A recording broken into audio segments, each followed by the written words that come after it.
एकालाप एक अधूरी यात्रा। शाम की हल्की बारिश हो रही थी। बालकनी में रखे 2 कपों में से एक कप की चाय ठंडी हो चुकी थी। दूसरा कप आज भी वैसे ही रखा था, जैसे वह अभी कमरे से बाहर आएगी, हल्का सा मुस्कुरा कर कहेगी, चाय पी लीजिए, नहीं तो ठंडी हो जाएगी।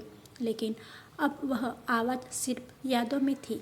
मैं अक्सर सोचता हूँ, क्या सच में कोई इंसान अचानक किसी की जिंदगी से यूँ चला जाता है जैसे आंधी का तेज झोंका आया और सब उजाड़ कर चला जाए, या फिर वह कहीं जाता ही नहीं, बस हमारे आसपास रह जाता है।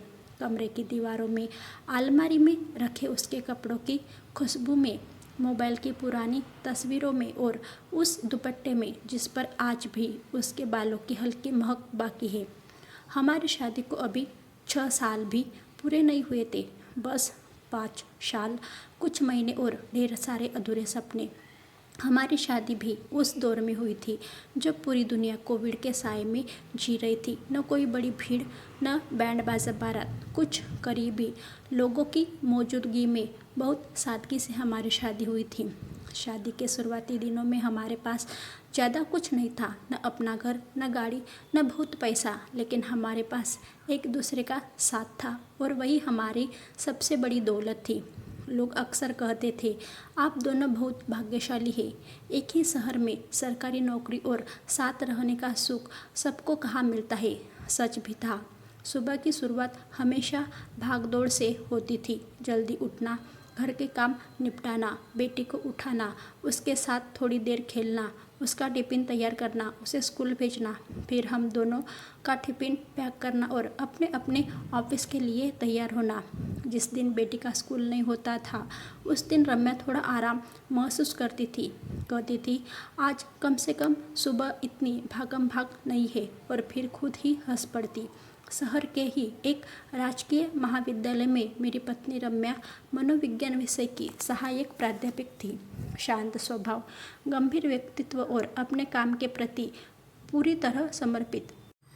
वह सिर्फ पढ़ाती नहीं थी, बल्कि अपने विद्यार्थियों को समझती भी थी, उनकी परेशानियां सुनती थी, उनका मनोबल बढ़ाती थी और उन्हें जीवन में आगे बढ़ने की प्रेरणा देती थी। कॉलेज में छात्र उन्हें सिर्फ मैम ही नहीं कहते थे, बल्कि उन्हें एक मार्गदर्शक, एक संरक्षक की तरह मानते थे। उनकी क्लास में सिर्फ पढ़ाई नहीं होती थी, अपनापन भी होता था। शायद यही कारण था कि छात्र उन्हें बेहद चाहते और सम्मान करते थे। कई बार कॉलेज से लौटते समय वह मुझसे कहती थी, आज एक बच्ची बहुत परेशान थी, मानसिक तनाव से गुजर रही थी, उससे देर तक बात करनी पड़ी। मैंने उसे मेडिटेशन करना सिखाया, समझाया कि ज़िंदगी कैसे जीनी चाहिए। मैं उन्हें चुपचाप सुनता रहता। मुझे अपनी पत्नी पर गर्व होता था। मुझे लगता था कि रम्या सिर्फ मेरे घर की रोशनी नहीं थी, बल्कि न जाने कितने विद्यार्थियों के भविष्य की भी रोशनी थी। धीरे धीरे जिंदगी आगे बढ़ती रही। हमारी छोटी सी दुनिया थी और उस दुनिया का सबसे प्यारा हिस्सा थी हमारी 4 साल की नन्ही बेटी माउली। जब रम्या कॉलेज से लौटती तो सबसे पहले बेटी को गोद में उठा लेती थी। फिर शाम को हम दोनों सोफे पर बैठकर चाय पीते और घर, परिवार, ऑफिस और ज़िंदगी की बातें करते रहते। उधर माउली पूरे घर में अपनी खिलखिलाहट बिखेरती रहती। रम्या छोटी छोटी बातों में खुश हो जाती थी। न पैसे कमाने का घमंड, न किसी तरह का दिखावा, बहुत साधारण पहनावा, सरल स्वभाव और अपने काम से मतलब रखने वाली। लेकिन शायद जिंदगी को इतनी खुशी मंजूर नहीं थी। उस दिन भी सब सामान्य ही था। शाम ढल रही थी, हम दोनों साथ घर लौट रहे थे। किसे पता था कि वही शाम हमारी पूरी ज़िंदगी बदल देगी। कुछ ही घंटों में सब बिखर गया।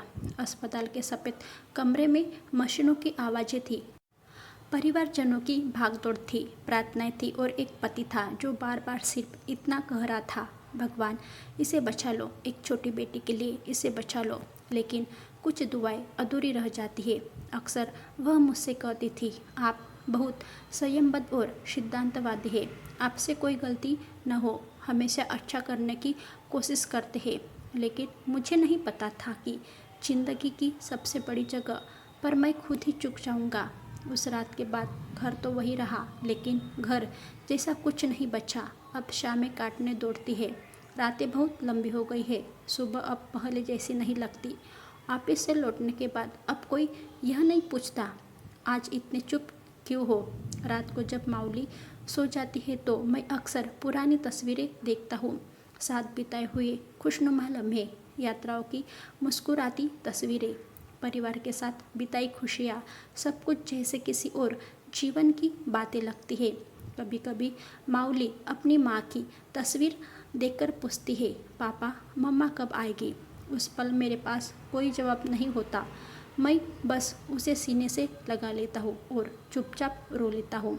लोग कहते हैं समय सब ठीक कर देता है, लेकिन कुछ दर्द ऐसे होते हैं जो कभी ठीक नहीं होते, बस इंसान उन्हें लेकर जीना सीख जाता है। मैं अक्सर सोचता हूँ अभी तो बहुत कुछ बाकी था, माऊली का बड़ा होना, उसका स्कूल, उसकी उच्च शिक्षा, उसकी शादी, हम दोनों का साथ बूढ़ा होना, साथ में कई धार्मिक और पर्यटक स्थलों की यात्राएं और न जाने कितने अधूरे सपने। लेकिन हमारी यात्रा बीच रास्ते में ही रुक गई।